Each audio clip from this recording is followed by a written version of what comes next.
Hi there, and welcome to the Skylight Books author reading series. If you'd like to learn more about us and our many upcoming author events, please visit skylightbooks.com, where you can browse our inventory, buy books, and join our Friends with Benefits Club.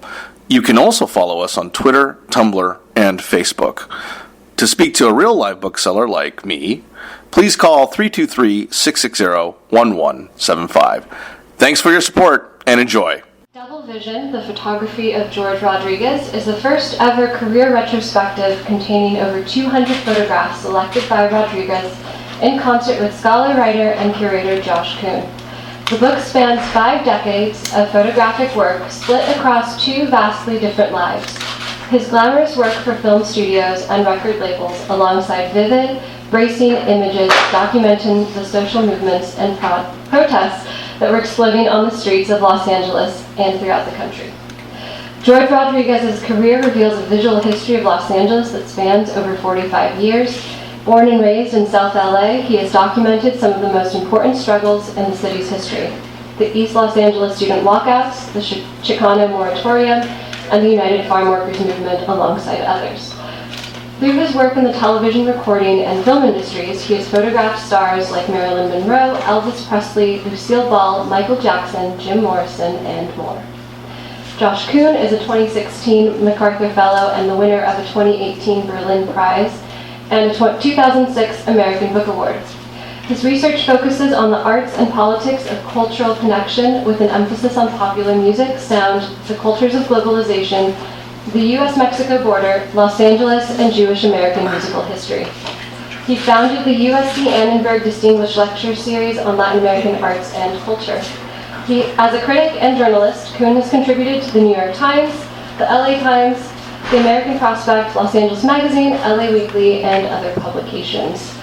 We're delighted to have George Rodriguez and Josh Kun with us tonight, so please help me give them a warm welcome.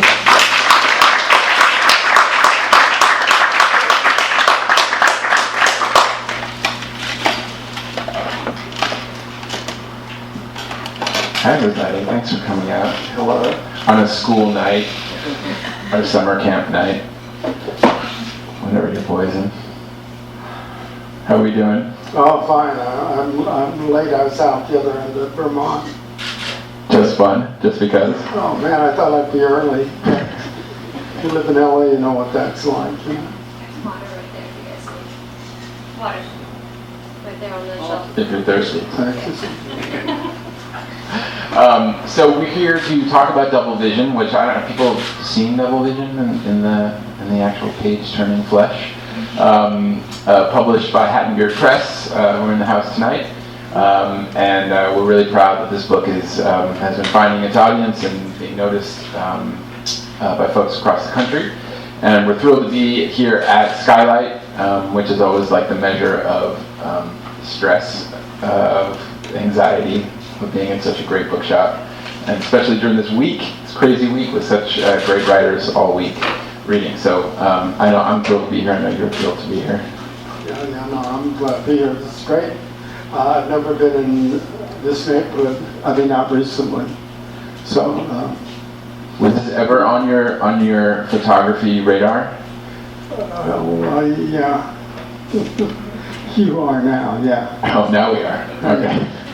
So what we'll do is we'll talk for a little bit, and then we'll just have a group conversation, Q&A, and then hopefully people are going to pick up some books, and George will sign them. And I wanted to start by, and we've known each other for 7 or 8 years or so now, right? It seems like 3 or 4, but I've seen that long. That's true, because it's just such a beautiful friendship. Right. Well, you know, he's always out of town. But yeah, there we go.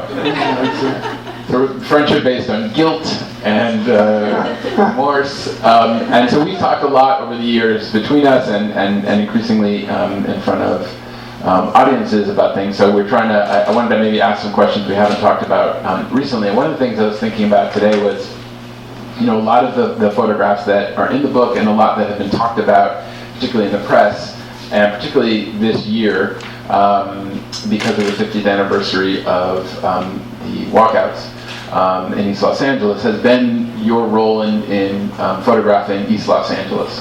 And so a lot of times people refer to George in the same breath as East Los Angeles. And what's important, I think, for this conversation and for the book is that you were not born in East Los Angeles.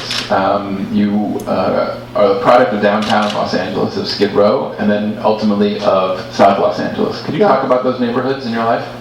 Well, my dad,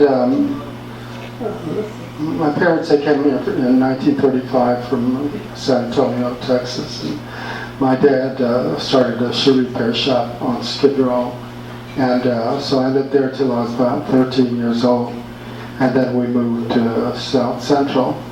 The good part about that is that I lived in an area where I could go to Fremont High School, and Fremont had an incredible photography course for a high school. I think that's very little known, but they turned out some, like at one time, a quarter of Life magazine photographers graduated from that high school. Not at the same time, but they went there. And for a high school, I think that was just incredible. Anyway, I was fortunate to go to Fremont and study under Mr. Bach, and eventually got a job after school. When I was like 15 years old, I started working in a photo lab, which is an incredible foundation for anybody that takes photographs. So by the time I graduated when I was 17, I knew quite a bit about film and how it works, so it's a big advantage. I've been around for a long time because I actually started very young when I was like actually 17, 18 when I started taking photos. And what was the first photograph of yours that was published in the paper? When I was 15 years old, I entered the Eastman Kodak National Photographic Awards, and I won second prize with a picture of some seagulls, which helped to pay. I won $100, so that helped to pay for the camera that my dad bought with money he bought from my uncle, so we paid him back. What was the first prize? The first prize was $250, a picture of a duck. In no world should duck beat seagulls. I know.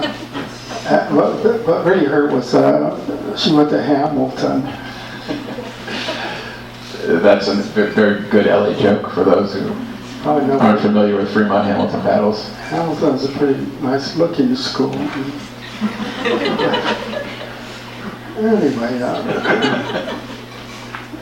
no, seriously, because I think the campus has been used in like commercials and stuff. What is it? It's on Robertson, right? Robertson. Robertson, yeah, exactly. So if you were at Fremont when you were there, it was basically you could be a photographer or become a member of a doo-wop group. That's what Fremont was very much known for. Believe it or not, you don't, it's like everything else. I mean, later on this would happen often, but when I was in high school, I actually took a picture of the Penguins performing in the studio at school, and they were singing Earth Angel. But it wasn't that big a deal because there were other groups, like Don Julian and the Metal Arcs, so many groups, the Feathers, the Blossoms, originally were the Dreamers with Richard Baird. And how many at that time in South LA, while you were at Fremont, how strong was the Mexican American community in South Central at that time? No, it's very minimal. I don't think there were that many. Well, mostly Chicanos were in Watts. There was like a community there, but in South Central, there's very few. It's primarily African American, and there's actually a few white people because this is like a transition. Yeah. I'm talking about 1949, 1950. Although I graduated in 1955 from Fremont High School. And I recall that my teacher once said that, because now the school was predominantly African American, that it sort of put an end to the turnout of photographers, not because they weren't qualified, it's because they weren't being hired. I remember that very well. A friend of mine, that was in Florida, he went to work for, I think the Wave or something like that. But there are not many places to go, for work. What did your father think of your interest in photography? He wanted me to be somebody that worked in an office, doing books.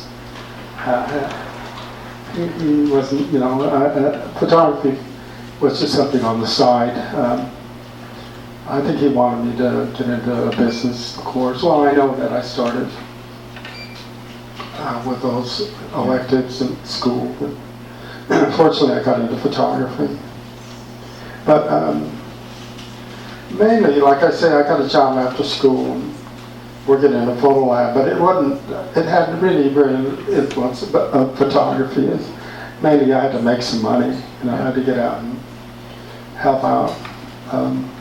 So the big perk was that while I was working, I was learning. And I never thought about that until many years later. But that's a really important part of your story, I think, that is somewhat singular, is that the bulk of your training as a photographer, if you will, came from your work in labs, working with other people's film. Right, exactly.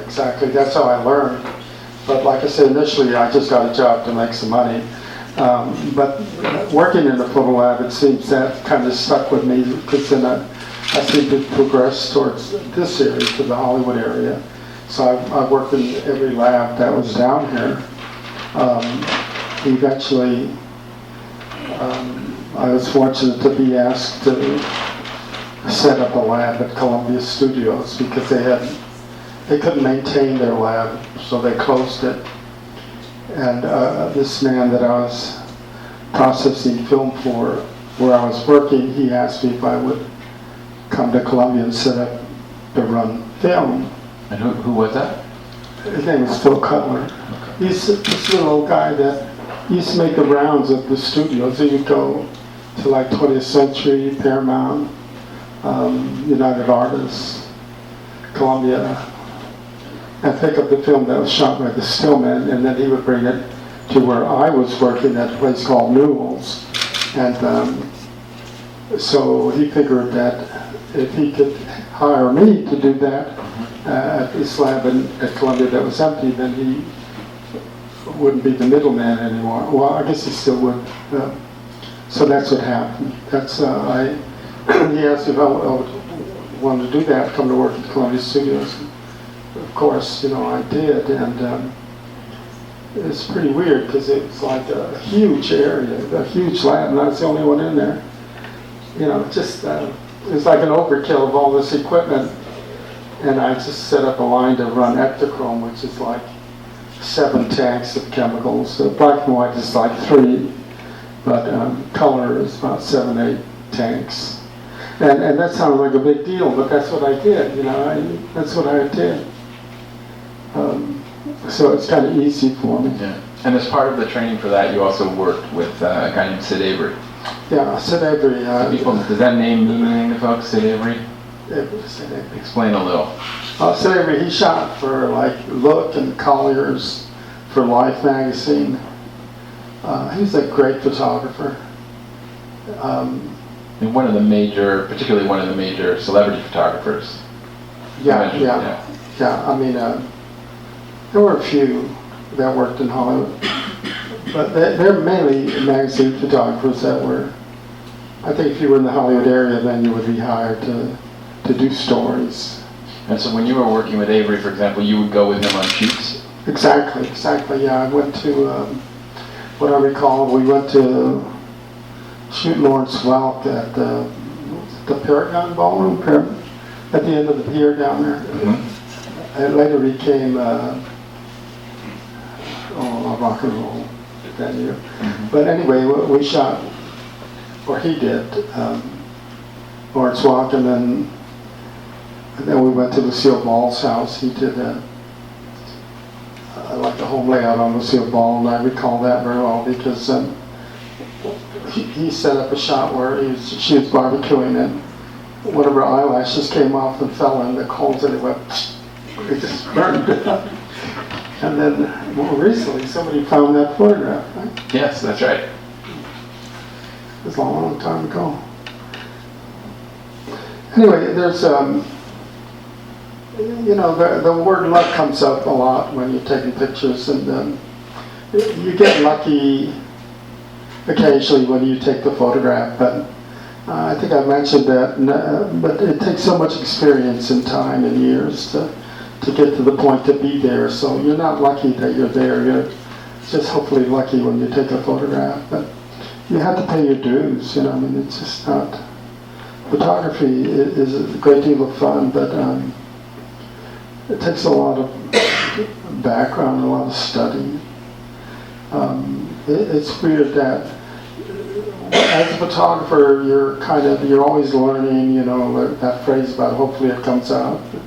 But there's a point where all of a sudden you're very confident, you know what you're doing, so you don't worry about the technical part anymore. And that's when you can start taking photos. Before then, it's very difficult. Like I said, because you're learning, and especially when I started out, I learned on a 4x5 on speed graphics, and that's why the quality of photos from the 30s and 40s and 50s is so good, because those images are in a 4x5 format. But there's a world difference between those days and today, because when you're shooting 4x5, it was a whole different time. What I noticed recently is that those photographers, they were all dressed up. They had suits and ties and hats, and on top of all that, they carried a lot of equipment. With a 4x5, you had to slide a holder into the back and then pull the slide, cock the shutter and focus, and hopefully you already got the technical part down to your exposure. But it's a lot more difficult than, people like me really appreciate what those guys did. iPhone filters are really hard too. Yeah. It's really hard to get those pictures. So when you went when you're starting to hang out with Avery and you're getting close to these celebrities and working with them, and then eventually at Columbia, you're increasingly both in that world but still not really in it. Yeah. What was that something that you were thinking about as a young man, that you were moving between where you were living in South Los Angeles, your identity as a Mexican American in Los Angeles, and these Hollywood places? I never thought about the Chicano part. I tell people I'm a photographer. I'm a Chicano, but I'm a photographer. I hope people understand that. But I don't know. I never really gave it a lot of thought. But there was going from 60th and Avalon to Sunset and Gower. That's a world of difference. Especially since, 60th and Avalon at that time was like a drug center. It was a corner where you went to buy your drugs, your heroin, anything. But it's totally different, you don't think about it. Yeah. I remember I had a problem once at home, and my boss said, "Why don't you call the cops?" And I thought that's so weird, call the cops. Why would you call the cops? Because, again, that was a whole different time, Or not so different, yeah. It changes things. But at Columbia, so one of the things that starts to happen though is that when you're at Columbia in the late '60s in particular, when things start to get hot in East Los Angeles, when there's student walkouts, when eventually the moratorium happens, these are all events that you decide you want to shoot. Yeah. Oh man, I don't know. It's just something that the way I was brought up at home, my family, especially my dad, well, they were like hardcore Mexicans, and they had a lot of concern for things going on. But for me, when the Chicana movement began, I just saw it as I wanted to cover it like the photographs that I was seeing in Life magazine, the African American movement. I wanted to do the same thing, and I could do it, so that's what I did. And eventually I got the idea to do a book, and that's why I have so very much on those times, because it all was going towards a book. And hopefully eventually it still will, another book. Volume 2 of a 5-volume set. There's certainly enough work. But anyway, mainly, I think what I want to say is that when I worked at Every Color Lab, I would process film for Hollywood photographers. I mean, great photographers you probably never heard of, just regular working guys that had studios and would shoot for magazines, but for local papers and so on. And so they would shoot, like Kim Novak, top stars in their studios. And so they would get press credentials to go to the premieres. And it would be beneath them to go to a premiere because they would shoot these big stars in the studio. And for them to show up and be behind a rope, wouldn't be too cool for them, but I could go. So once they realized that, they would give me their press credentials. So, like I say, at the time you don't realize what's happening, but it's so incredible to see a premiere of like West Side Story and Lawrence of Arabia, Breakfast at Tiffany's, and the stars are right there. And I think I could go and take the picture. But I think the difference as I've thought about it now and from then is that there was only maybe a dozen of us photographers doing that. We were rational, we were kind of polite, and we weren't crazy. We were well behaved, and so we could do it. And what you would do with your film is obviously take it home, develop it, and put a package together and send it off to magazines that existed at that time, fan magazines that are not around anymore. So, I mean, it'd be rare, but occasionally somebody would buy something. And that meant so much, not so much even for the money, but to see your name, that was hard to believe, that it's really amazing the feeling you get when it's like you're kind of for real, you're not like a regular known Hollywood photographer, but at least you're published, So it's a really good feeling, especially if you're pretty young.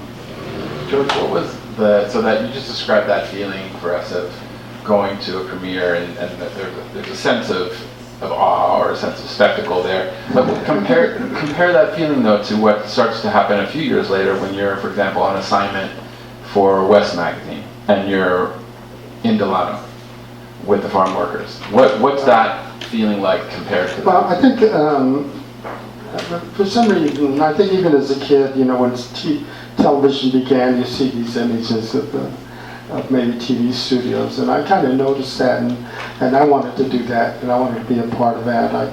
It's really weird what you remember. It's like I used to do telethons, and that was really so exciting because you could go sit in the audience. Actually, a long time ago, you could actually go to like KTTV and say you wanted to. You could go walk in and watch a news show or a talk show. Yeah, you just sat not even in a seat. You just sit there and watch them do that. But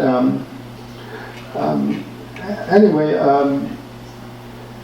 somehow, like I said, when you're beginning, you don't appreciate shooting a personality because you have so much on your mind as to getting it right and so on. But the part about Delano and going to meet Cesar Chavez, that's real special because not only like the farm workers, but like even today you hear somebody out there and you want to be there, you want to meet that person and you want to take photos. Well, that happened to me, but you really don't know when it happens. You want to be a part of that, and then you are a part of that.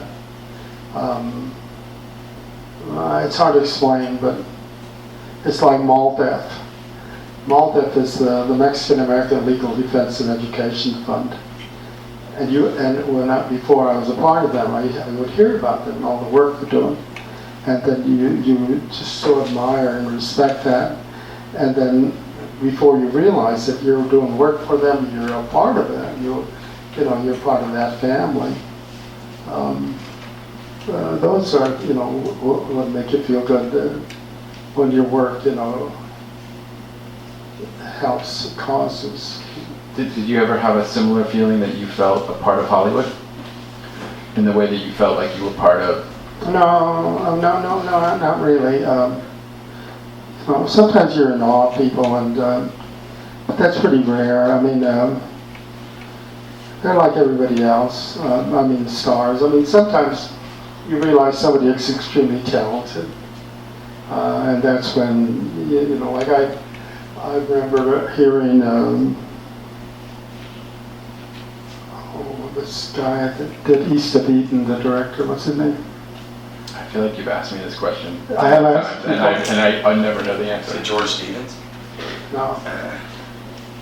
He's gonna go. He also did Rebel Without a Cause. Anyway, Nicholas Ray. Was it Elia Kazan? Eli Was it Kazan. East of Eden? Yeah. Eli Kazan. Okay. I remember having to go with an editor to take pictures of that guy. And so I took my photos, and then I had to sit and listen to him being interviewed. But just all he talked about and what he had done, the conversation, that I felt this guy is really extraordinary, for things he had done. Nicholas Ray? Pardon? Nicholas Ray? Nicholas Ray? Nicholas Ray directed Rebel Without a Cause. Yeah, exactly. Yeah. I don't know if Tell me the things that you trigger memories. I go to Ronebert's house, to Natalie Wood and Robert Wagner's house to shoot a 10th anniversary cover for Ronebert's magazines. And Eli Kazan, I recall that he had said his favorite actress was Natalie Wood to work with. And I thought that was interesting.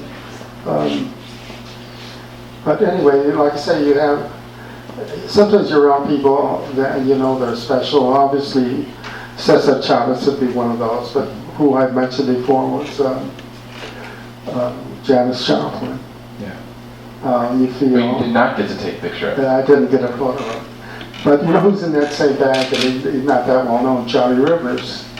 So this I was going to ask you, because at the same time you were Columbia and you were with the press passes going to the premieres, you also were going down to the Sunset Strip and seeing music. Yeah, exactly.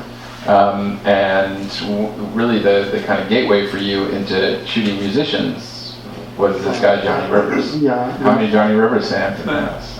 Probably. I had a feeling. That guy, I don't know. He's not that well known, but there's something about them. They're like living pieces of art. They're not phonies. They're the real deal. Whatever they say, the way they act. And he was at the Whiskey, right? He was playing at the Whiskey. Anyway, as far as Johnny Rivers goes, when I worked at Columbia, somebody would get the trades, so I'd read the trades, and then I think in Variety they talked about this new club called the Whiskey A Go-Go. So I went down there, and Johnny Rivers was he started the Whiskey, as an artist there. And so I did some photos on him and sent them to Liberty Records, and then I got a call to come down there, and then Johnny Rivers was there and said, "This is exactly what I'm looking for." There was just nothing like photos. But anyway, that was the beginning of my introduction to doing a lot within the recording industry, because to begin with, Johnny Rivers had two companies, Soul City Records and Johnny Rivers Music.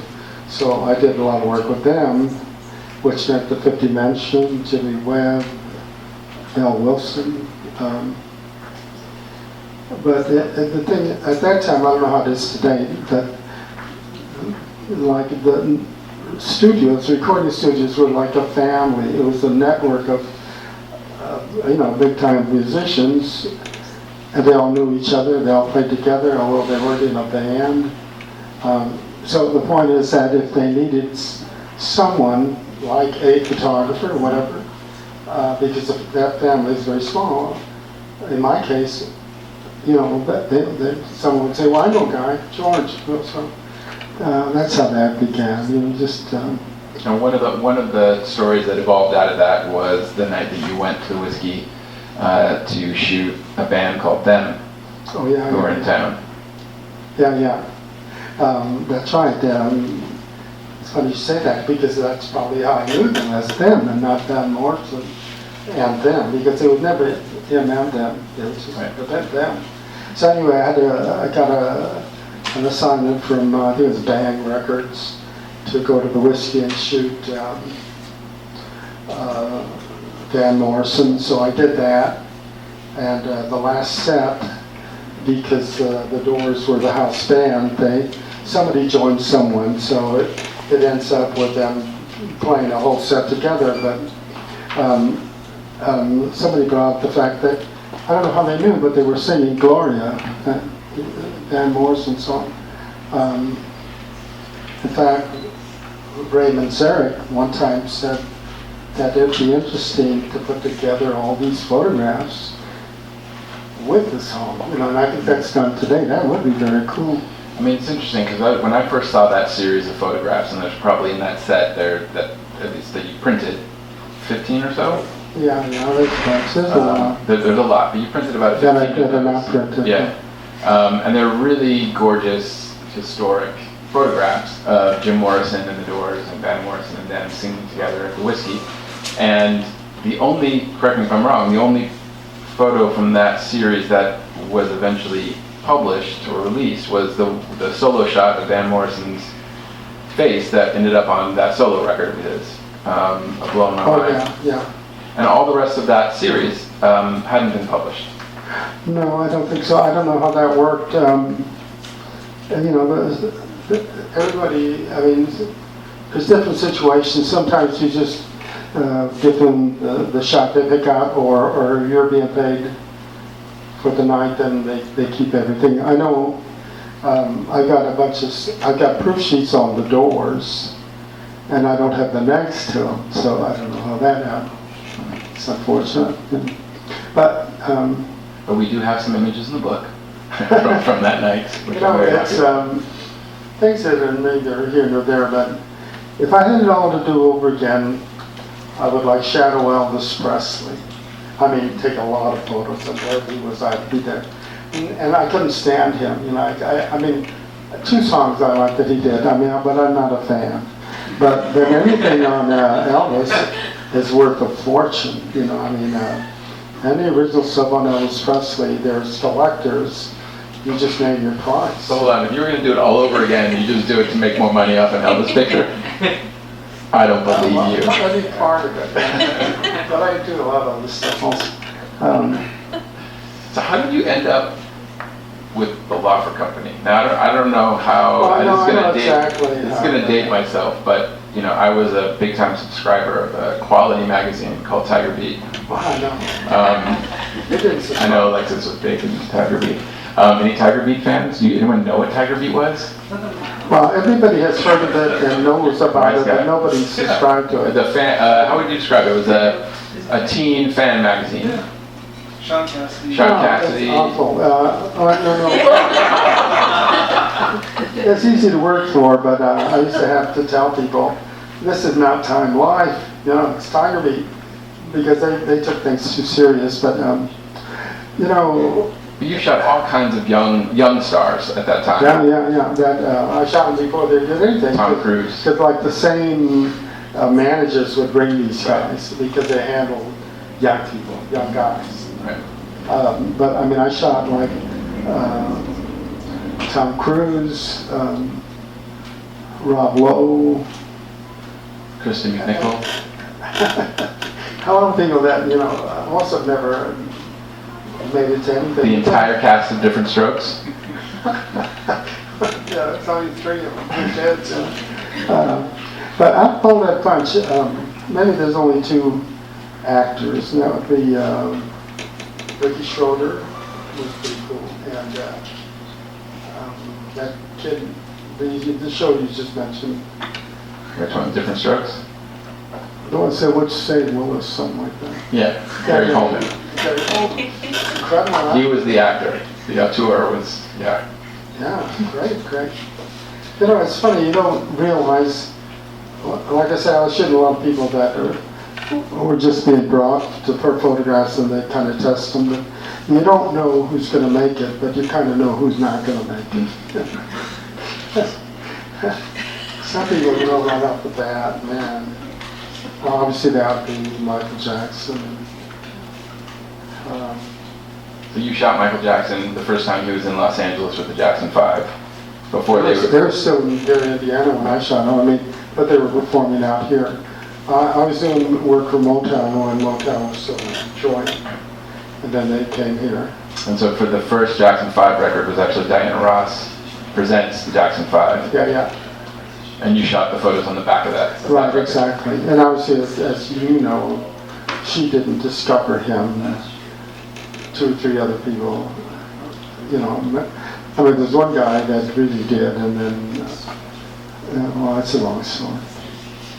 When you were at Tiger Beat, though, you were, as part of the Laffer Company, you were shooting for many of their magazines. And they did Ronenberg's Hollywood. Stickers and Stuff, also a favorite. They did a lot of soap magazines. They did a country magazine. They did a disco magazine. Bronze Thrills. No, that wasn't Laffer. That piece. Bronze Thrills was a black chain of romance magazines, and they got my name out of Right On, and because they realized I shouldn't. The Soul Train dancers that were very attractive, they asked if I would do headshots on them and send them to them, because they needed covers of attractive African American ladies for their magazines. So I did that, and really worked, you know. And you shot for Yo and Fresh, early hip hop. Yeah, Yo and Fresh. And is that where you connected with NWA? Was that the first time you shot them? No, I think the first time had been for Right On. For Right On. And then one of the editors left to go work for Yo and Fresh. So what was it like the first time you met NWA? It's again, it's like you hear about people. I mean, that's why I have the background out there. I don't know, I was really impressed with those guys. You get a feeling about something that, again, this is the real deal. These guys are for real, you know, you don't step on their values, you treat them with a lot of respect. And but they're not trying to impress anyone, you know. It's like, I thought about that when somehow it was mentioned that Dr. Dre went to my high school. I remember his reaction, you know. What's your point?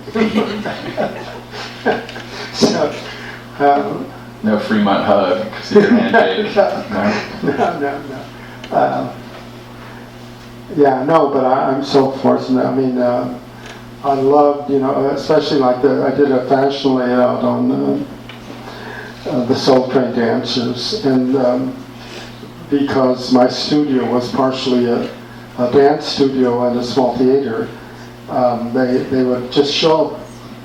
If they saw my car in my studio, they would show up because they would use my place to rehearse. And after a while, I thought, that's cool. You know, I love watching them, you know, and they just loved coming and going through their routines. And eventually, they became good buddies of mine. And you learn so much.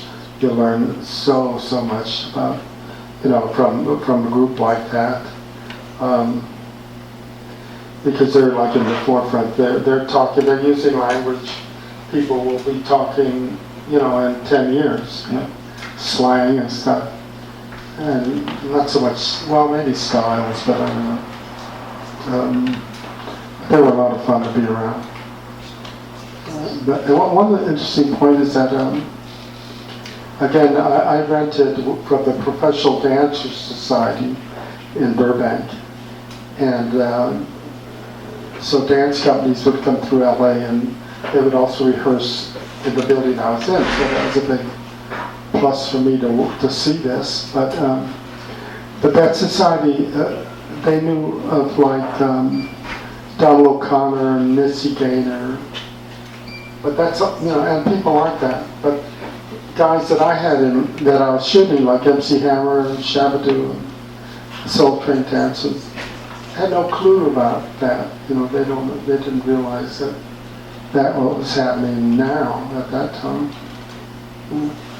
So again, all those layers and all those worlds Yeah. accidentally meet up through your lens. Well, I never think about that. Up until most recently, then with the book, I can see that. I guess I've taken some photos, but before then, to me, the real photographers, in fact, my best friend, he spent his whole life at NPC as a photographer. He shot a lot of stuff, but mainly the Elvis comeback special. But in any case, when I would introduce him to other people, I would introduce him as a real photographer. And I meant that because I felt like I was just poo-pooing my way along, just trying to make it, and never really having like a job, other than working for myself. I think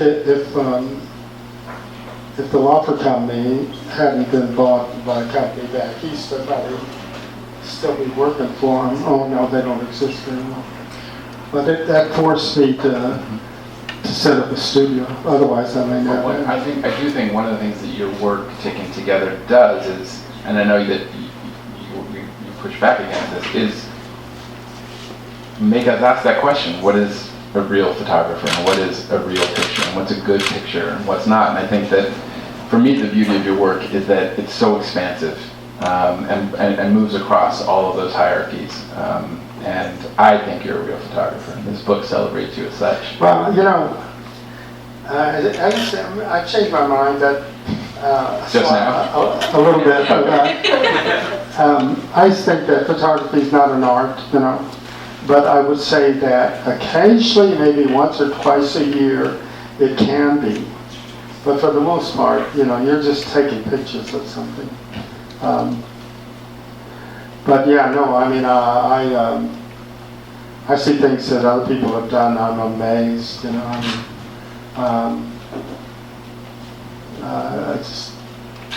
want to be like that, I'm taking some pictures that I'm glad that I shot them. Yeah.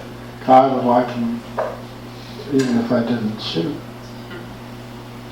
Any questions from you all? Comments? Is there something you want to be like?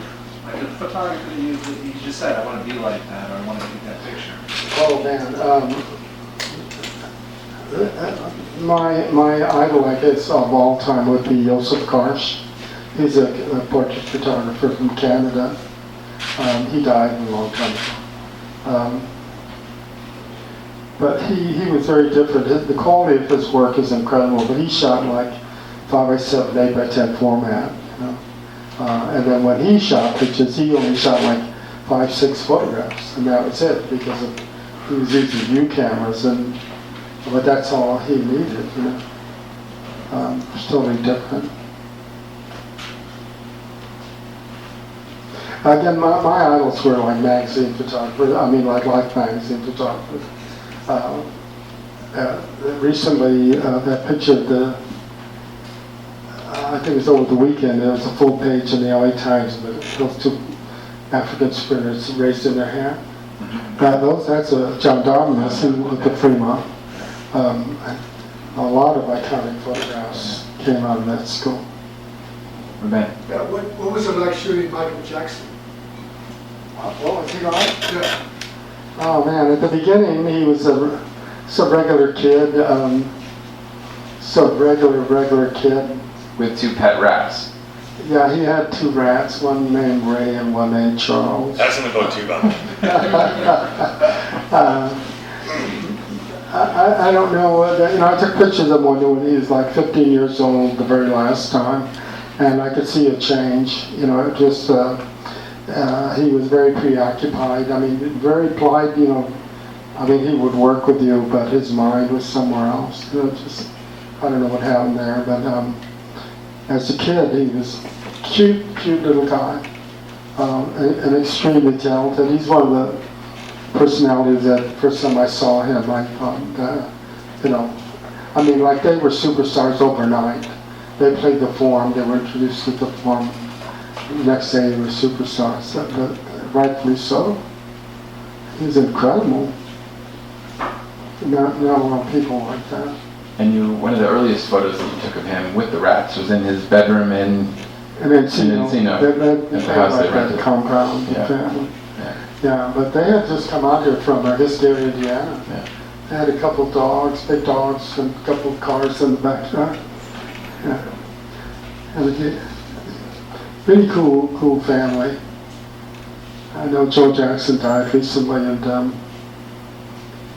to me, just a few times I was around them, he seemed like a great guy. I mean, good father. I don't know. I guess you got to be there all the time to really judge, but to me, the Jacksons are just a very loving family from what I have seen. And with Michael, Ruben knew my brother Rudy. My brother Rudy used to go with me on assignments, and so he went with me the very first time I went to their house.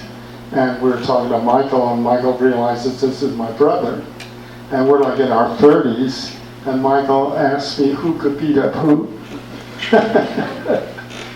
And the answer was? No, we never fought. Okay. Other questions?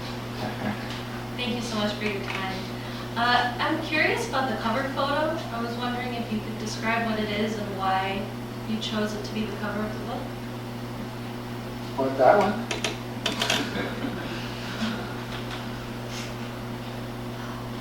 Why was it chosen? Oh, I can speak to that part, but describe what the photo is. well, I think it was just the first choice, and I thought it's okay. No, but what's in the photo? What's in the photo? What is the photo of? Oh, well, it's a kid that's going to Roosevelt High School, and these are the walkouts, and they're being arrested. Plus, they're getting hit on the head with batons. I mean, literally hit on top of the head with batons. And this guy was older, but most of the kids are like 14, 15 years old. And the cops would just hang out and laugh, and we're going to arrest somebody else. So. In terms of why the cover, we tried lots of different combinations. The designer of the book, Brian Rosinger, who's not here, I think. Is he? I don't think so. But we went through lots of different scenarios. And I should also turn this over. The reason it's called Double Vision is because there's actually two covers.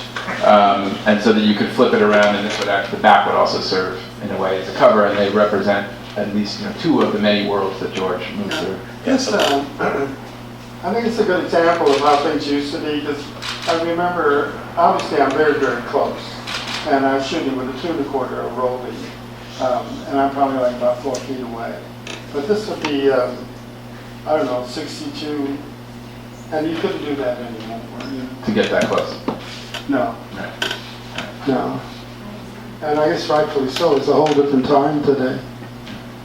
A whole different time. Yeah, so we tried in the design process and layout process to try to think about how to use the design and lay out a book to make its own kind of arguments alongside the text and alongside the photos. So that was, in a way, how it came about. Well, one thing I did know that evidently that color combination is very, very hip right now, black, red, and white. We're trying to bring you into peak hipness. Peak hipness, George. Peak hipness. Other questions? Yeah. I'm just curious, in terms of the East LA walkouts, when you were taking photos, how did that feel? Because I imagine it was really tumultuous, just seeing people getting hit with batons. I imagine, I don't know, how did you keep your composure? Oh man, no, that's a good question. You kind of can't believe it's happening, it's so unnecessary. But I guess you have to assume they know what they're doing. I don't know, but it can be annoying. I mean, a lot of kids can get in your face and really they won't budge. And I can see a cop person is cool, but you don't do that. You still don't do that. But yeah, no, it's a bad feeling to see people getting hurt that way. I think you cringe and look away. How old were you when you were shooting the walkouts? Roughly. How old were you as a photographer when you were shooting the students? I don't know, 35. 35.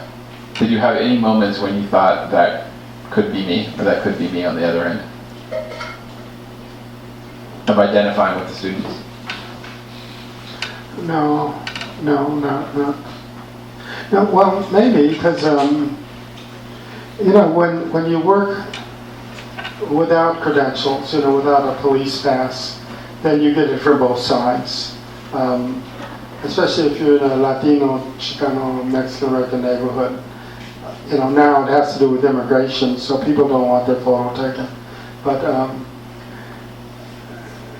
then a lot of people just, and then the authority, police departments don't want you there either. So you just do the best you can.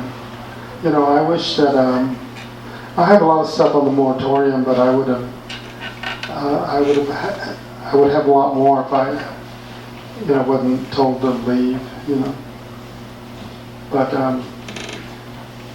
you have credentials with the LAPD. Yeah, see, that's very cool. But if you don't, then you have to leave. This is Gary Leonard.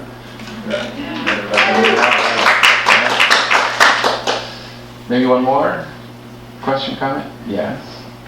George, do you have a favorite decade since you have such a large body of work to look back on that you like shooting over the years? Is it possible to encapsulate it in a specific decade that you liked shooting the most of the last many? What Your favorite decade this year? Did you have a favorite decade? Probably the 60s. So that was when change was being made. Yeah, I would say the 60s. There's a lot of stuff going on that was very new. But if there was any one moment that I felt there was change is when I shot NWA and when we were done, Eazy-E gave me 4 cassettes of Straight Outta Compton, and hearing that on my way home in my car, that, I couldn't believe that. I mean, I couldn't believe that had been done. And that was, to me, he's like the John Lennon of rap, Eazy. And I think he alone has changed, our culture a lot. Sometimes not necessarily for the best. What was he like, George? What was he like? What was Eazy like? Oh, Eazy? I don't know, it's hard to describe, that like the 4 of them, actually there's 5 of them when I shot them. You can't question what they're up to or how they look, you might think it's different,